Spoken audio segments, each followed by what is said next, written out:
Hello दोस्तों, स्वागत है आपका अपनी YouTube channel Rohit Goswami law classes में। और आज हम आपको कराने वाले हैं एलएलबी थर्ड ईयर। सेम है आपका फिफ्थ। कोड है आपका 5005। एक्ट आपका ड्राफ्टिंग ऑफ प्लीडिंग।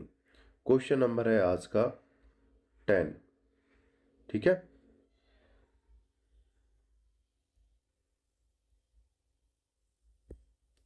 क्वेश्चन है आपका 10 नंबर का। ठीक है। जैसा कि आपको पता है, मैं सिर्फ वही क्वेश्चन कराता हूं जो आपके लिए बहुत ज़्यादा महत्वपूर्ण होते हैं। और ये जो क्वेश्चन है, इसके जो आने की जो संभावनाएं बनी रहती हैं वो 85% बनी रहती हैं। और ये अक्सर 10 नंबर या 20 नंबर में आता है। ठीक है। 10 में भी आ सकता है, 20 नंबर में भी आ सकता है। ठीक है। आगे चलते हैं। हम ज़्यादा बात ना करते हुए हम डायरेक्ट अपने क्वेश्चन की तरफ चलते हैं। ठीक है। जैसे ए है,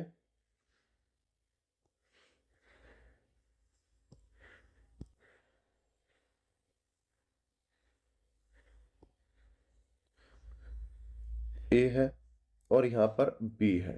ठीक है। बी, जो ए है, बी को गोद लेना चाहता है। यानी ए जो व्यक्ति है, इसकी कोई अपनी संतान नहीं है,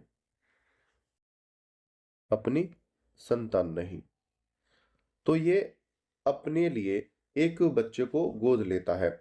जो हमारे समाज में बच्चे को गोद क्यों लिया जाता है, उसके कुछ रीजन होते हैं, उनको मैं बता देता हूं। सबसे पहले, उनका जो वंश है वो चल जाए।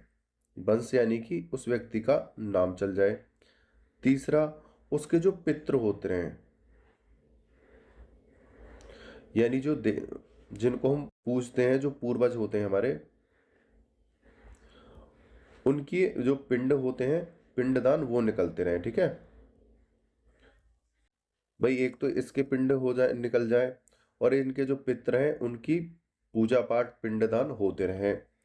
फोर्थ, जब ये वृद्ध हो तो इसकी सेवा करने के लिए इसकी कोई अपनी संतान नहीं है, तो इसकी मदद हो जाए। ठीक है। इन कारणों से कोई भी व्यक्ति किसी अन्य व्यक्ति को गोद लेता है। ठीक है। अपनी संतान नहीं है। दूसरा, वंश या नाम चल जाए। तीसरा, पितरों का नाम का पानी निकल जाए, या पूर्वजों के नाम के जो पिंड है वो निकल जाए। ठीक है। फोर्थ नंबर का पॉइंट है वृद्ध होने के समय पर सेवा के लिए। अब इसमें अन्य चीज भी शामिल हो सकती हैं। ठीक है। जैसे किसी के पास अपनी खुद की संतान भी है, लेकिन वो किसी दूसरे बच्चे को अडॉप्ट करते हैं, गोद लेते हैं उसका पालन पोषण करने के लिए। ठीक है। वो एक दूसरा अपवाद है, लेकिन खास तौर पर ज्यादातर इसीलिए हम किसी बच्चे को गोद लेते हैं। अब ये जो ए है, ये बी नाम के बच्चे को गोद लेना चाहता है। क्या? गोद। गोद लेने को दूसरा जो नाम है, दत्तक ग्रहण भी है। अगर दत्तक ग्रहण नाम से आ जाए तो आप परेशान ना होना, अडॉप्ट। ठीक है। अब हम इस क्वेश्चन को देखते हैं। इसमें ज्यादा कोई महत्वपूर्ण या कठिन चीज नहीं है, नॉर्मल सी बातें हैं, देखते हैं।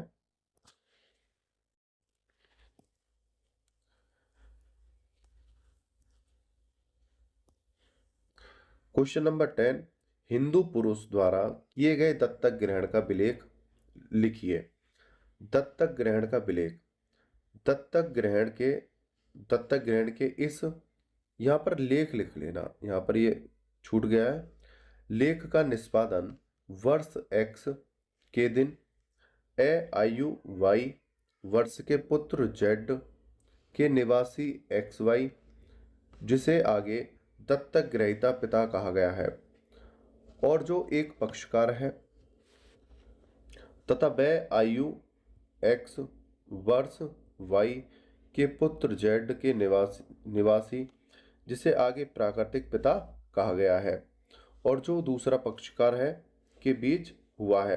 मतलब जिसका पहले जो पुत्र है, जो बी है, यहां पर देखो, ये जो बी है, बी के पिता और ए के बीच क्या हुआ है? संविदा हुई है। भाई ये संविदा बी से तो करेगा नहीं, किससे करेगा? बी के पिताजी से ही तो संविदा करेगा अगर किसी बच्चे को गोद लेना है। तो इनके बीच क्या हुई है? संविदा हुई है।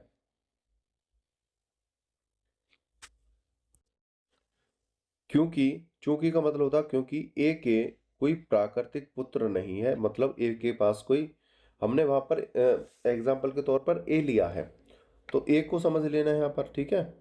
हमने यहाँ पर ए लिखा हुआ है। ए के कोई प्राकृतिक पुत्र नहीं है और उसकी यह इच्छा है कि उसका वंश चलता रहे तथा उसका और उसके पितरों का पिंडदान होता रहे। आपको पता होगा कि पिंडदान होता क्या है, ठीक है। श्राद्ध, पिंडदान, पत्ते निकालना, जल चढ़ाना, ये हमारे पूर्वजों के लिए पूजा होती है, वो प्रतिवर्ष होती है। अतः उक्त इच्छा की पूर्ति के लिए ए ने खे पुत्र बै, जिसकी आयु x वर्ष है, आयु की तारीख में, सॉरी ये है आज की तारीख में, आज की तारीख में गोद लिया और उक्त ए यह घोषित करता है कि बै ने उक्त खे को उक्त ए के गोद दिया और ए ने खे को गोद ग्रहण किया। इसको अब मैं थोड़ा सिंपल कर देता हूं, वरना ये तुम्हारा ए के खे बै इसी में दिमाग घूम जाएगा। इसको सिंपल कर देते हैं, चलो देखते हैं।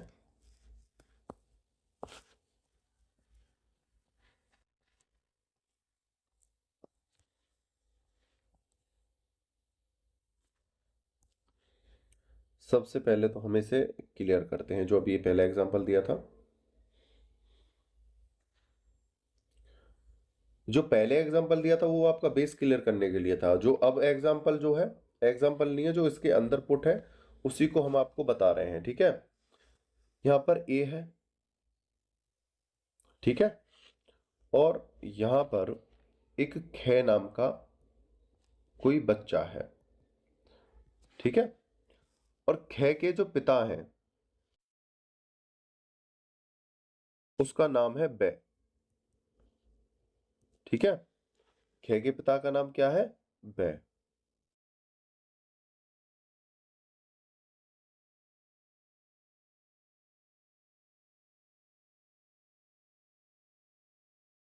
अब ये हो गया है क्लियर। अब चलते हैं आगे।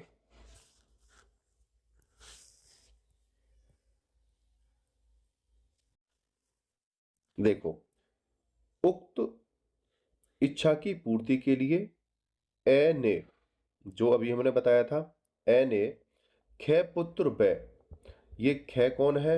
ये लड़का है जिसको गोद लिया जा रहा है। और बै कौन है? ये पिता है। किसका? खे का, ठीक है। जिसकी आयु x वर्ष है। x का मतलब आप कुछ भी यहां पर हो सकती है या कुछ भी लिख सकते हो। आज की तारीख में गोद लिया और उक्त ए यह घोषित करता है कि, मतलब जो लेने वाला व्यक्ति है यह घोषित करता है कि बै ने उक्त खे को उक्त ए को गोद दिया, मतलब बै ने अपने बेटे को ए को गोद दे दिया है और ए ने खे को गोद ग्रहण कर लिया है। आगे चलते हैं।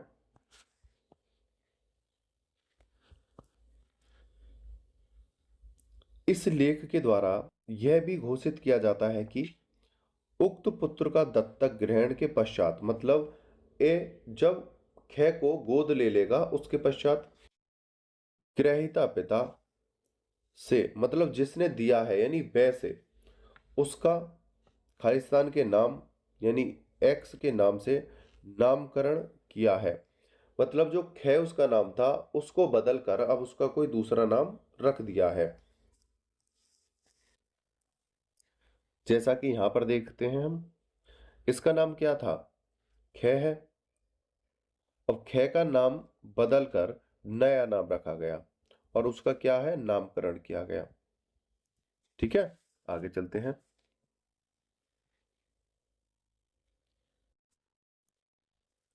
और उक्त दत्तक पुत्र यानी जो खे है जिसका नामकरण हुआ है, नया नाम रखा गया है, ने अपने प्राकृतिक माता पिता, जो उसके असली माता पिता थे, जिसने उसको गोद दिया है किसी अन्य को या ए को के परिवार के अधिकारों तथा दायित्वों से अपने संबंध तोड़ दिए हैं तथा उसने दत्तक ग्रहीता माता पिता के परिवार के दायित्वों को प्राकृतिक रूप से जन्म लेने वाले पुत्र के रूप में पूरा करेगा। इस लेख के प्रभाव में ए और बे ने साक्षीगणों के समक्ष अपने हस्ताक्षर किए हैं।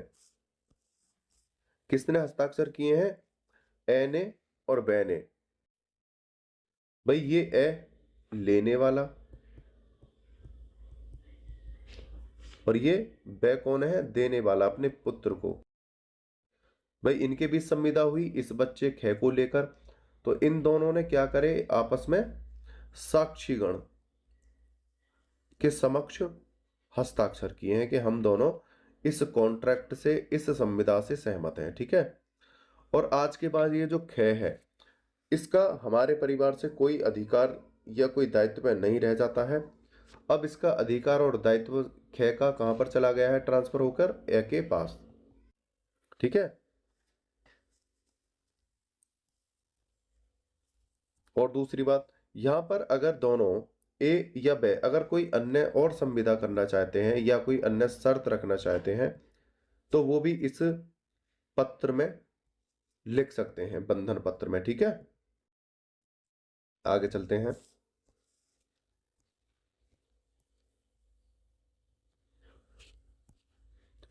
साक्षी, कम से कम किसी भी कार्य को करने के लिए 2 साक्षियों की आवश्यकता होती है। अब से पहले बता चुका हूं। एक्स वाई जेड कोई भी हो सकता है हमारा, दूसरा एक्स वाई जेड कोई भी हो सकता है। हस्ताक्षर दत्तक ग्रहीता, हस्ताक्षर दत्तक करता, मतलब यहां पर ग्रहीता ए के हस्ताक्षर और जिसने दिया है कर्ता बे के हस्ताक्षर, यानी पिता के, दोनों के यहां पर हस्ताक्षर होंगे। ठीक है। और अन्य कोई शर्त हो या कोई अन्य साक्षी हो, 2 से अधिक हो, तो वो भी यहां पर अपने हस्ताक्षर या सिग्नेचर कर सकते हैं। उम्मीद करता हूं यह क्वेश्चन आपको समझ में आया होगा। समझाने का प्रयास किया है, वैसे ज़्यादा टफ नहीं था। दूसरा एक चीज़ और मैं आपको समझा देता हूं। हमारा रोहित गोस्वामी लॉ क्लासेस नाम से एक व्हाट्सएप चैनल है जिसका लिंक मैंने डिस्क्रिप्शन में दिया हुआ है।